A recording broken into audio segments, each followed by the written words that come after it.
A very good evening to our viewers. Thank you for joining us for this week's edition of The Agenda. My name is Taiwan Jabela. Tonight on the platform we are joined by Ambassador Tuliameni Kalomoh. He is, of course, a retired Namibian diplomat who has served in so many capacities representing the country in different situations. And he's here to help us also understand, as we bid farewell to our founding president Sam Nujoma, on several things of his legacy, including the side of Sam Nujoma that is never really spoken about a lot, which is his diplomatic achievements during the liberation struggle. Uncle Kalomoh, thank you very much for making time. It's always a pleasure talking to you. A sad moment for our country as we bring the curtain this weekend on the legacy of Namibia's liberation struggle leader Sam Nujoma. What did you know of him? Thank you very much for inviting me to share some reflections on the person and leadership of Sam Nujoma. Well, I worked for and under Sam Nujoma, but as a very junior officer. Yeah. I was never part of the leadership of SWAPO, but I did attend some key SWAPO and particularly international meetings. Yeah.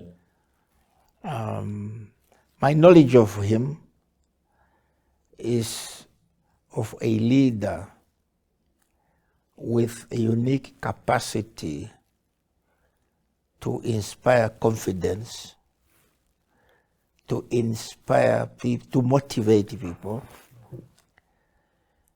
and a leader with unique qualities of some kind of persuasive power.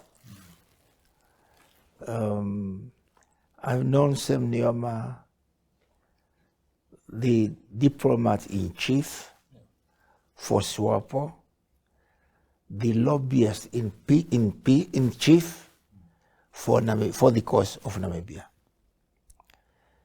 I have come to realize the wisdom of legally according Sam Nujoma the title of Founding President, because in our history Sam Nujoma founded the path. He was a pathfinder. He interacted with all the leaders of the Organization of African Unity long before it was formally established. He interacted with the Kwame Nkrumahs of Africa, the Julius Nyereres of Africa, Patrice Lumumba, Ahmed Bembera of Algeria, and Gamal Abdel Nasser of Egypt.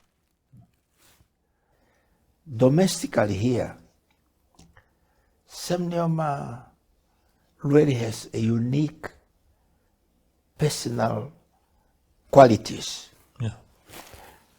He did not attend high school, let alone a university. But when he came from Walvis Bay to Windhoek, his peers here were all college graduates. Clemens Kapoor, Fanuel Kodongwide, Zed Ngavirwe, Daniel Munavava. First, they were college graduates, they were teachers, professional teachers, but they were also non-Ovambos. Yeah.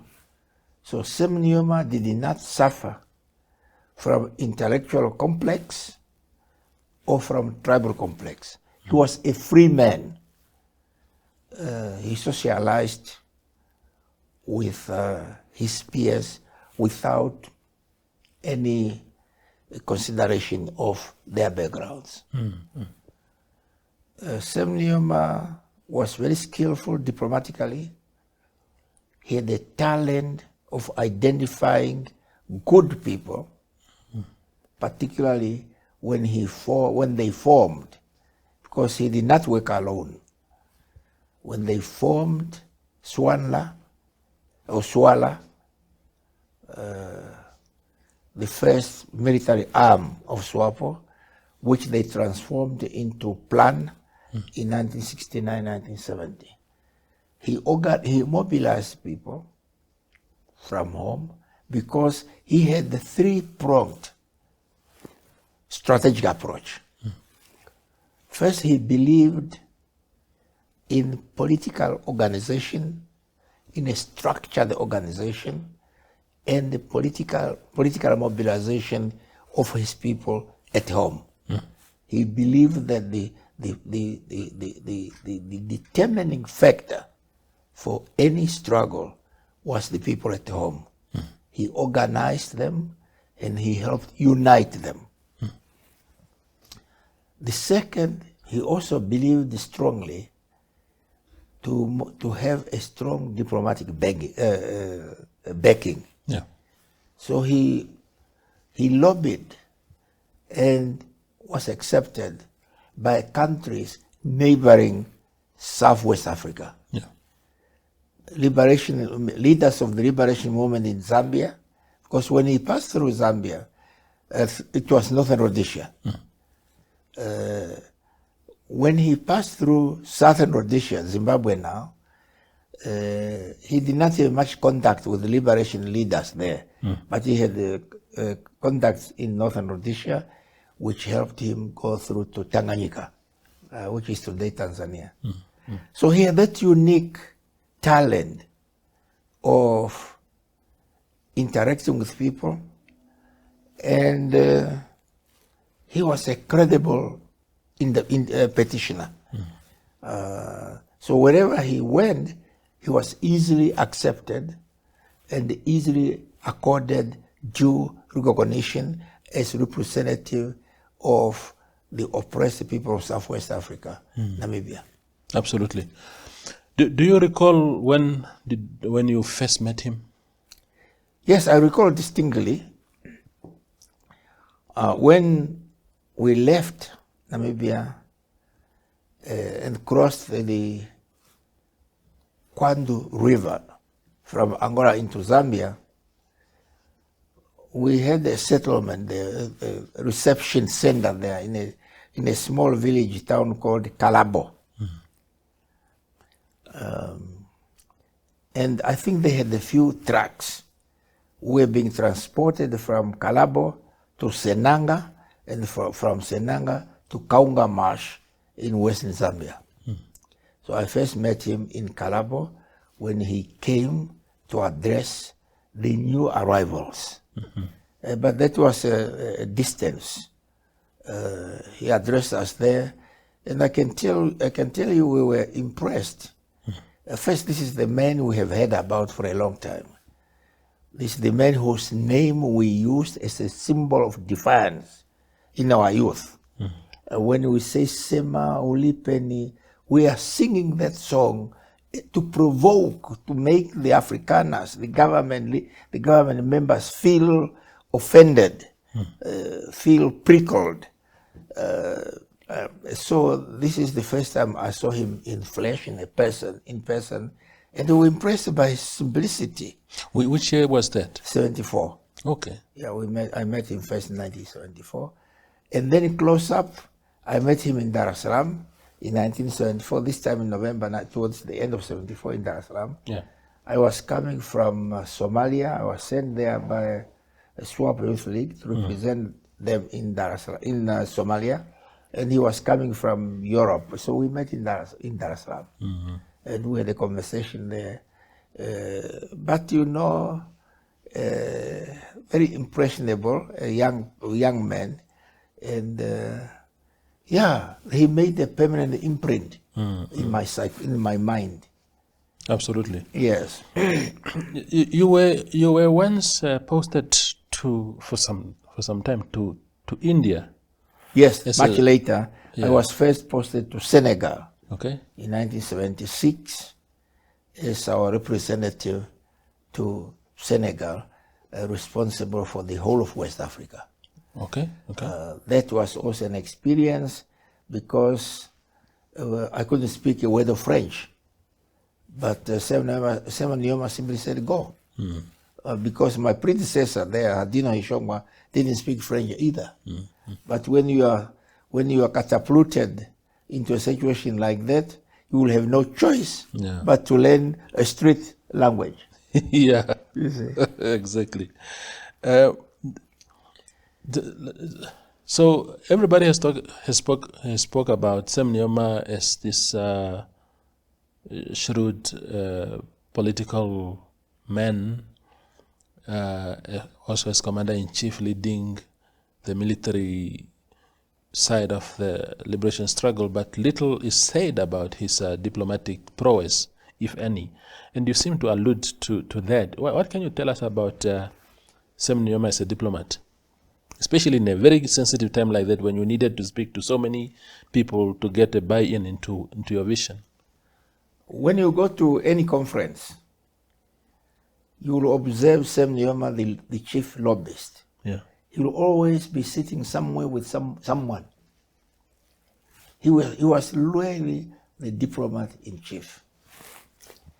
He organized many international conferences, mobilizing and galvanizing support for his cause. Yeah. The first one was in Brussels in 1972. It was the first international conference in solidarity with the people of Namibia, organized by Sam Nujoma. He helped organize another one in Paris, 1979, but concomitant with the political mobilization at home, he was really able to mobilize the international opinion for support of and in solidarity with the people of Namibia.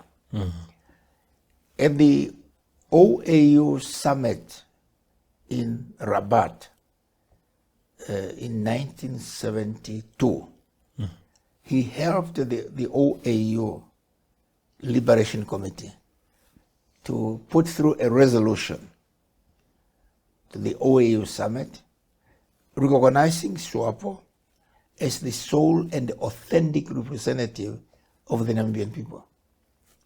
That resolution was adopted unanimously. There was a small debate there about sole and authentic. The French were saying sole, the Anglophones were saying authentic, and the foreign minister of Tanzania, Johnny Malashela, proposed that in order to strengthen the resolution, we must use both. So SWAPO became sole and authentic representative. So in September of 1973, the resolution was driven through the General Assembly. So SWAPO was recognized as sole and authentic representative of the people of Namibia. So the General Assembly, is it now for the UN or still? UN General Assembly. Yeah. UN General Assembly. Okay. And he also petitioned. He was one of the first petitioners in the early 1960s. But he also persuaded the UN to admit SWAPO, the first liberation movement, obviously because in 1966, when the UN terminated the South African mandate over Southwest Africa, the UN assumed direct responsibility for the administration of Namibia. So he also, Sam Nujoma, helped put through a resolution through the UN General Assembly for them to accord SWAPO a permanent observer status. So SWAPO was the first organization. Later, the PLO was also accorded the same status, to be accorded special observer status. He persuaded India, the first country to grant SWAPO full diplomatic status and established that's the Indian government, a SWAPO embassy in New Delhi. Subsequent to that, the government of Iran also granted SWAPO full diplomatic status. So he was really successful diplomatically. He was successful in mobilizing the Nordic countries, particularly Sweden, Norway, were very generous in providing humanitarian assistance to SWAPO refugees in Angola, first in Zambia, then in Angola. Absolutely. The one thing, I mean, while we are speaking about that, what were the events that led to SWAPO leaving Zambia, migrating from Zambia to Angola in the 70s? What were the circumstances there? When SWAPO held its consultative congress in Tanzania in 1969-70, they decided, when Zambia became independent in 1964, SWAPO's provisional headquarters was in Dar es Salaam. So after 1964's independence of Zambia, they agreed, or rather they decided, to move the headquarters to Lusaka. So in 1976, at a consultative meeting in Zambia, SWAPO decided to move its headquarters to Angola. And that was very logical because Angola and Namibia share a very long border. But before that, Zambia was the only country having a fiscal border with Namibia. And this is the tip of the then Caprivi there. Yes. Yeah. And that's where the first encounters, military encounters between SWAPO and South African army took place in the Caprivi. Most of them. Of course, the first one took place in Ogulukombashe. Yes. Okay. No, I thought maybe there was some sort of pressure. Maybe the Zambians no longer wanted, because I know that Zambia also took some consequences. I mean, South Africa sometimes attacked parts of Zambia just to say, you are hosting people that we are pursuing or that we are at war with. I thought maybe the Zambian nation said, no, you guys are bringing problems here, you must leave. So it was more to say it's more strategically... It was strategic. Practical to fight from Angola. It was a strategic and practical decision. Because, I mean, from Kunene to Kavango to then Caprivi, you have a very long and wide border. So it was a strategic and tactical military imperative for them to move the headquarters to Angola. But there was also some political tension between SWAPO and Zambia in 75-76 because Zambia was an advocate for dialogue, for détente with Forster, and also believed in the political solution in Angola. They promoted a political solution in Angola, and therefore Kaunda believed that we should reduce our military operations in Zambia to give a political solution a chance. And Sam Nujoma, Peter Nanyemba decided to move most of the newly arriving trained military combatants who were trained in the Soviet Union and in Congo, in Tanzania, to move them to Angola and establish our presence in Angola. But even when we left, I left a little later than others, because I left in July. Many others left in June. When we left, we met a tall man in Onjiva. I didn't know him. He spoke to some of us. I only knew later when we arrived in Zambia that man was Dimo Hamambo. Oh. Yeah, but I didn't know him. I didn't recognize him. He spoke to us, encouraging us to believe in the struggle, welcoming us to Angola. So they were, when we left in 1974, there were already planned units in Angola, but they did not have military operations at the time. I see. Let's fast track then to post-independence. You spoke earlier about Sam Nujoma being essentially blind as far as these ethnic lines and all these things were concerned. And that appeared to have been reflected quite well in his first cabinet appointments. We had a number of white people. There were a lot of Namibians from diverse ethnic backgrounds. How important was those appointments in consolidating the message of reconciliation at the time, and how did that then build us going forward as a country to really have that kind of unity? Sam Nujoma had strong views about the negative effects of apartheid because he suffered it. But he also was completely, absolutely committed to the success of the SWAPO experiment. And he realized very early, while we were in Angola, that in order to bring together, because we only were not diverse in our cultural and tribal backgrounds, that was exploited, that diversity was exploited by the South Africans.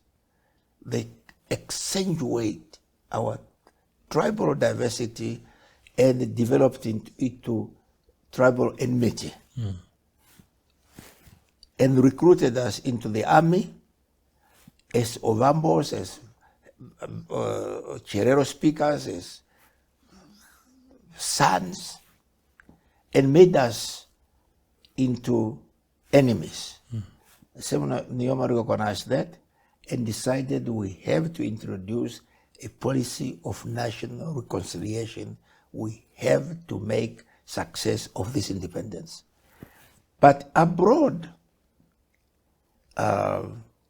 when you looked at the leadership of SWAPO before independence, whom did you see there? You saw Sam Nujoma, you saw Michette Muyongo, who was acting vice president in the place of Brandon Shimbwaye. You saw Hendrik Vetboy, you saw David Meroro, the national chairman. So you saw the whole gamut of Namibian tapestry represented in the SWAPO leadership. And that was replicated at the lower levels of SWAPO. Sam Nujoma saw he didn't really consider your cultural background. He saw in you a quality, different qualities in different people, and they gave you an assignment to carry out, to fulfill. So his first cabinet reflected that philosophy. And competence for Sam Nujoma was key. It was him and Peter Nanyemba. Competence was key. Didn't care about where you came from. Yeah. Absolutely. We go for a very short break and then return with Ambassador Tuliameni Kalomoh.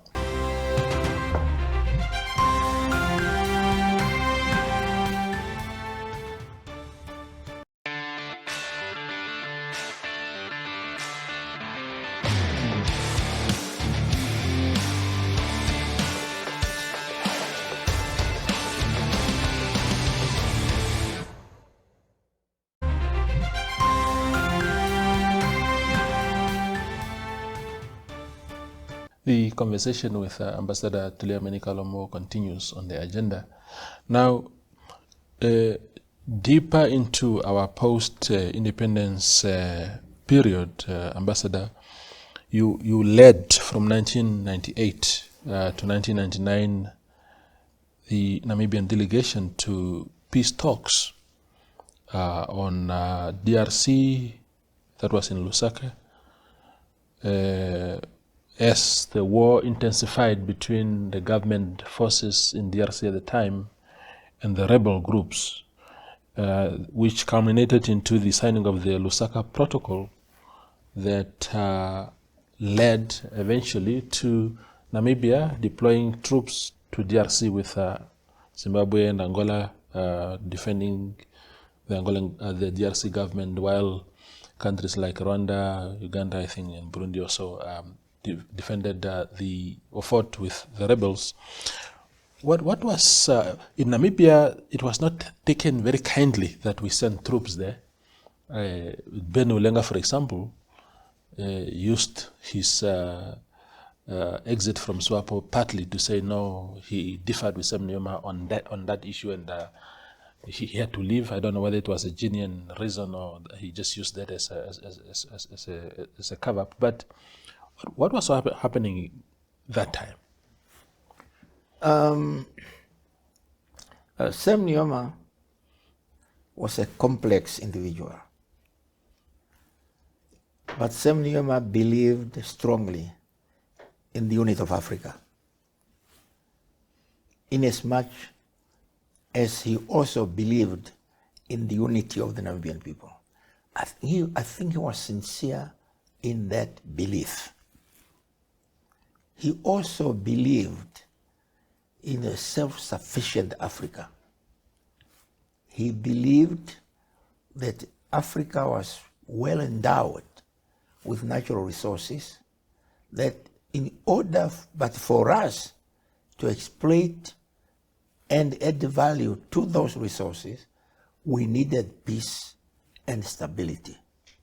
So when the government of the Congo, after the overthrow of Mobutu, when the government of Laurent Kabila requested for military assistance from SADC, Namibia, Zimbabwe, and Angola responded to that call, principally because there was an open foreign interference in Congo, an interference that wanted to change the complexion and the structure of the government of Congo.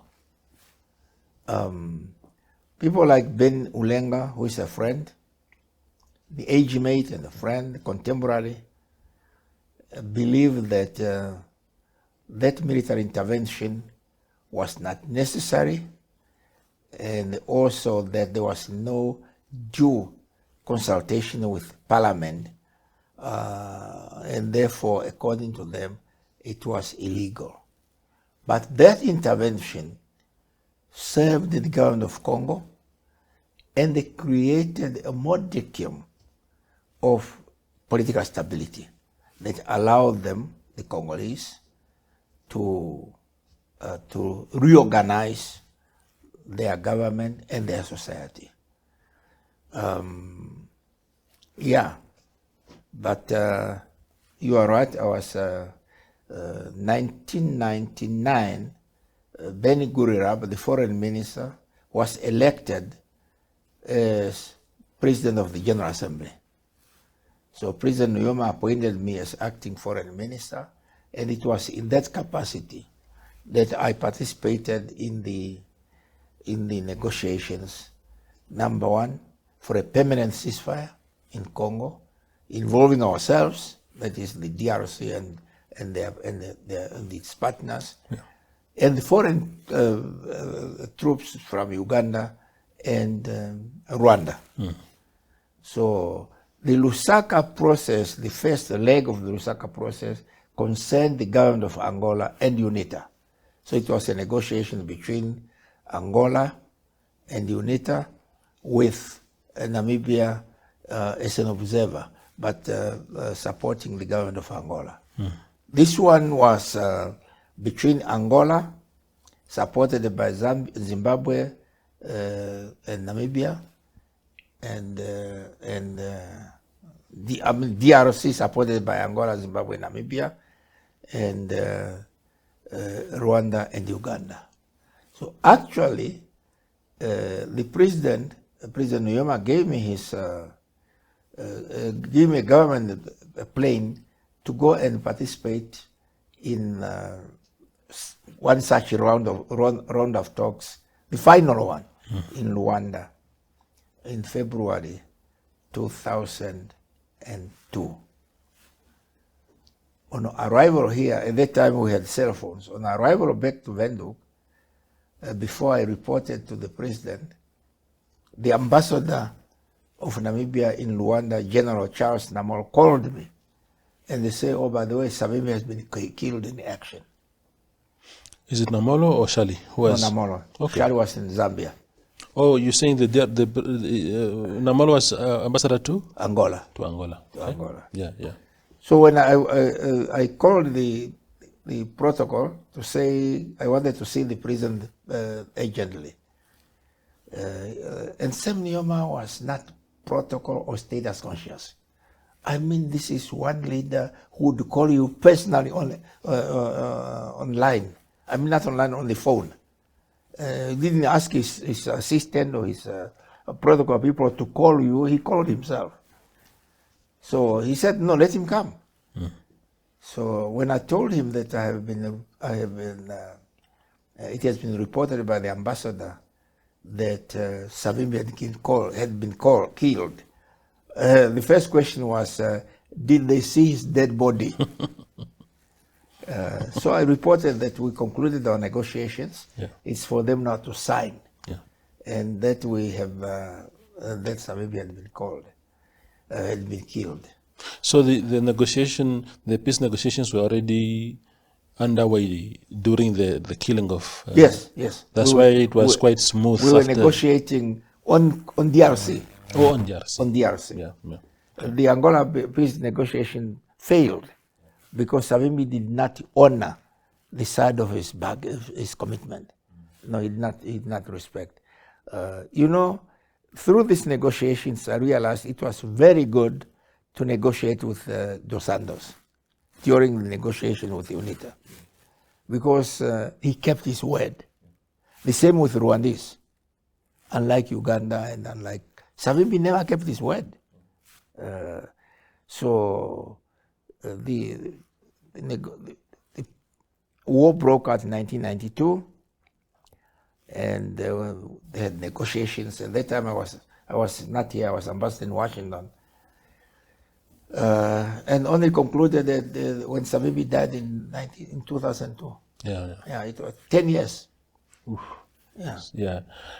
The situation in DRC persists. I don't know whether M23, for example, the rebel group, are the remnants of the very people that were fighting in the late 90s that we Namibians fought against, or this is a completely different people? What is your reading of the situation there? It's a very tragic situation. When we were growing up in the village of the north there, if you were somewhat rebellious, you were called Congo. Yeah. Because of the use of machetes and assegais as a weapon of war. So the situation persists. And it's very tragic when you as an African really see those ordinary men, women, and children fleeing one area to another and then back with whatever they can carry on their head. Some of them pulling goats. It's very tragic. Yeah, but anyway, the current M23 is a mutation of previous rebel groups. Yeah. The situation in Congo has two dimensions to it. You have the original Banyamulenges. These are Congolese of Tutsi extraction. But you and I come from areas in Namibia that border Angola. You have Oshimbaja speaking Namibians on both sides of the border of Namibia and Angola. And the Shkwanyama speaking Namibians on both sides of the border between Namibia and Angola. The same situation. This one is recent. The border in Namibia is recent because it came after the defeat of King Mandume in 1917. This one dates back to the 18th century when the Belgians partitioned Rwanda and the Congo. Some Tutsi-speaking Rwandese were in Congo and some of them in Rwanda. Now, the Tutsis in Congo are Congolese and should be Congolese. Just like the Mbajas that are in Angola. Exactly. They are Angolans. And the Bajas in Namibia are Namibians. Any attempt to claim that the Mbajas in Angola belong to Namibia is a trigger for conflict. So they have to address that situation. Was compounded by the genocide in Rwanda in 1994 that caused many of the Hutu speakers who were involved in the genocide to flee into the forest, thick forests of Congo. Now, the people who were engaged in the massacre of Tutsis in Rwanda fled into Congo and literally held hostage those Hutus who were innocent but who felt insecure in Rwanda because the Tutsis had prevailed and the Hutus feared that the Tutsis would revenge against Hutus. So in order for there to be peace in Eastern Congo, of course, there's a third dimension. The riches of Congo is essentially in Eastern and Southern Congo. So, in order for there to be a permanent solution in Congo, and I dealt with the situation both in my national capacity as Namibian diplomat and the Minister of Foreign Affairs, but also in my capacity as Assistant Secretary General of the United Nations. That was one of my dossiers. So for there to be a solution, the government of Congo should recognize that the Tutsi speakers in Congo are Congolese. But the government of Rwanda should recognize that not all Hutus who sought refuge in Congo had participated in the genocide. Some of them were victims themselves. Some of them were victims. In any case, these 800,000 victims of genocide included some Hutus. Yeah. But, and you can say Rwanda has gone some way of establishing reconciliation and not avenge against the Hutus. They introduced a judicial system local called Gachacha, and no one was sentenced to death. And generally, in Rwanda, people had reconciled. This Tutsi-Hutu divide in both Rwanda and Burundi was really only among the elites in both countries. Ordinary people lived side by side. It was only when killing started that the leaders on the Hutu and Tutsi side told their followers that, by the way, do you know your neighbor is your enemy? But otherwise, they lived in peace.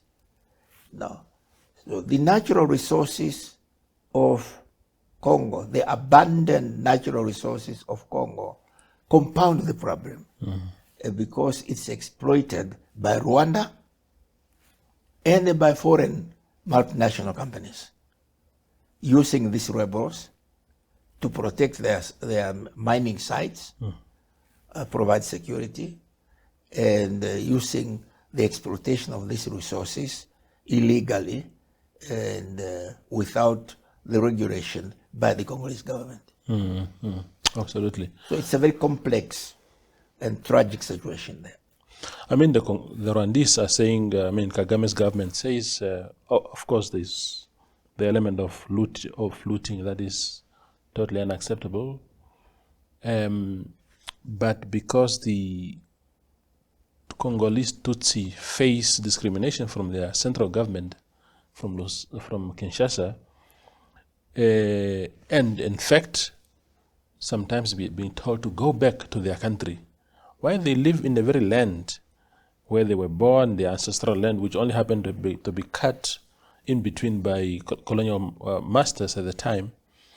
If they are being hounded out of that country and being mistreated and being denied government services, would you say that Rwanda is not entirely wrong to come to their defense? Because they are saying, Rwanda is silently supporting the Congolese Tutsi, or M23 essentially.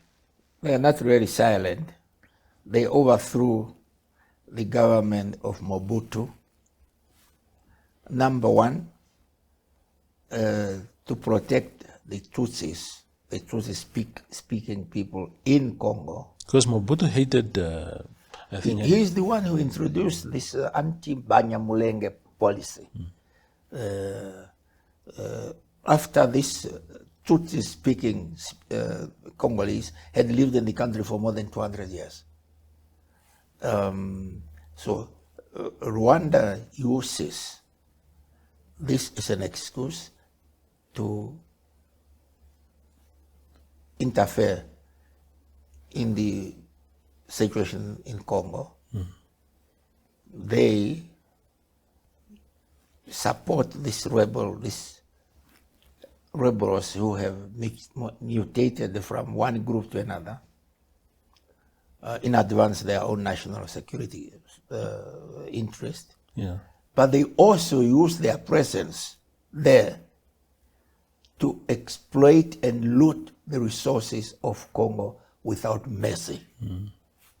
But the Rwandese destabilization military activities in Congo does not exonerate the Congolese government from their national obligation to accord recognition and security to all of their citizens. Yeah. Yeah, no matter what, without distinction to the language they speak. Absolutely. We have not chosen our borders. They were imposed on us. Yeah. And we had agreed in 1964 at the second summit of the AU in Cairo to respect those borders. Because when the Rwandese were cut off, some of them in DRC, those who went to Rwanda did not go with the territory, with the land. Yeah. The land remained here. So they remained behind as Congolese. Yeah. That we have to resolve. But Rwanda cannot be absolved from the this blatant military interference in Congo. Yeah. And mind you, 800,000 Tutsis and Hutus, Rwandese, were killed during the genocide. But 4 million Rwandese and Congolese were killed since the genocide in Rwanda. 4 million. That's a lot of people.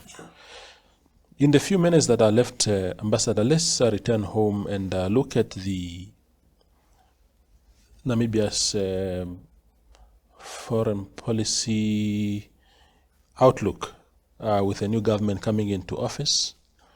And we are living in a very volatile world now. We see the quarrels between Washington and Pretoria, where over the completely non-existent genocide of white Afrikaners, and stuff like that. The geopolitical situation globally is not very safe. How do we position ourselves as a country in a very muddy space like that? Now, first,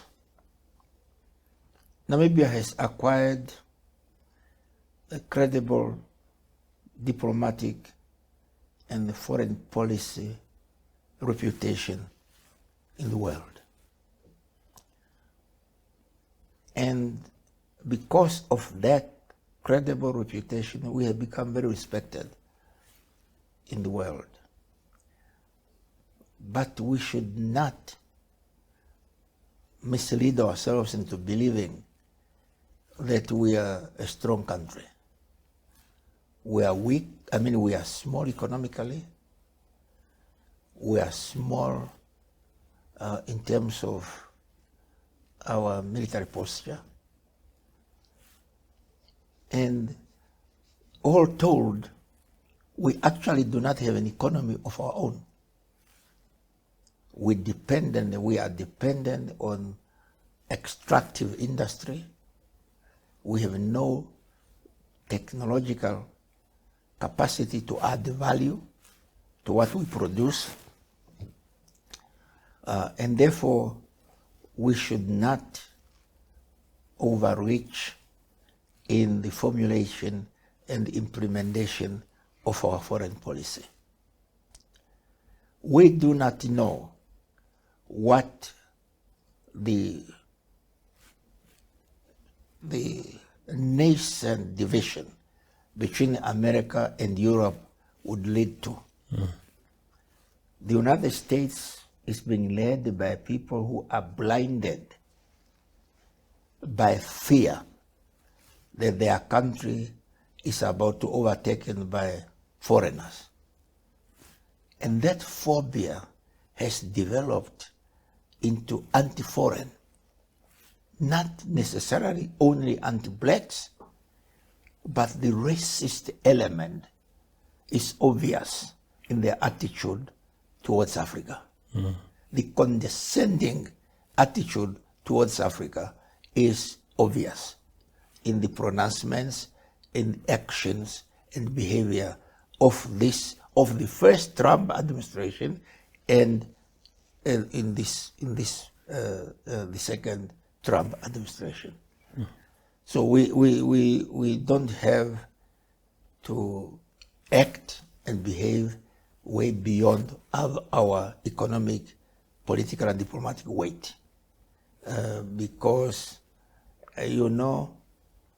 we have an obligation to ensure peace in our country, and peace will be ensured partially because of our ability to work together and also because of our economy to generate jobs for young people, for our graduates to be absorbed into that economy, because if we allow the young graduates, the young people essentially, but the people of Namibia generally, to be hungry, you can't reason with them.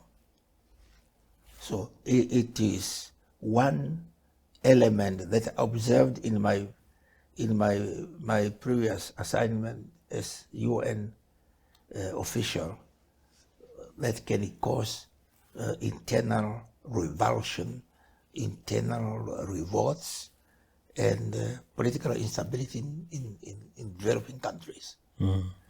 So the foreign policy of Namibia should be principled. We should support people fighting for self-determination and independence in this particular case, the Palestinian people. We should support the Sahrawi people in Western Sahara. We should stand up for respect for multilateralism. We should support for respect for international law, and we should respect the international institutions represented by the United Nations. Absolutely. We have a minute left. The incoming president, she hails from your area, Onamtai. What do you know of her? What do you expect in the next 5 years? Well, I wouldn't be very objective at the personal level because, as you rightly pointed out, we come from the same area. But this is a person who is schooled in the SWAPO philosophy, in the SWAPO culture, in the SWAPO and instilled with the SWAPO principles. And what are these?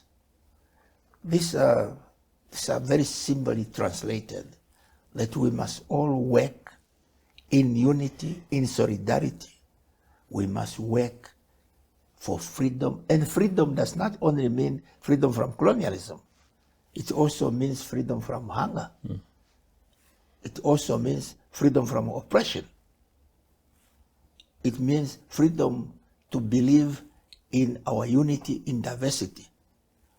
And I believe that Netumbo is better equipped to be a continuity, to introduce appropriate and relevant changes in pursuit of continuity of SWAPO principles. I believe she would be faithful to the policies of Sam Nujoma, to the policies of SWAPO. But we have to recognize that times are different and we need different approaches. Absolutely. Thank you, Ambassador, for making time. Thank you very much, Toivo. I appreciate it. Wonderful. That is Ambassador Tuliameni Kalomoh. He is a former Namibian ambassador to the USA and also represented the country in various diplomatic missions, as articulated in parts of the show. Thank you for watching, and good night.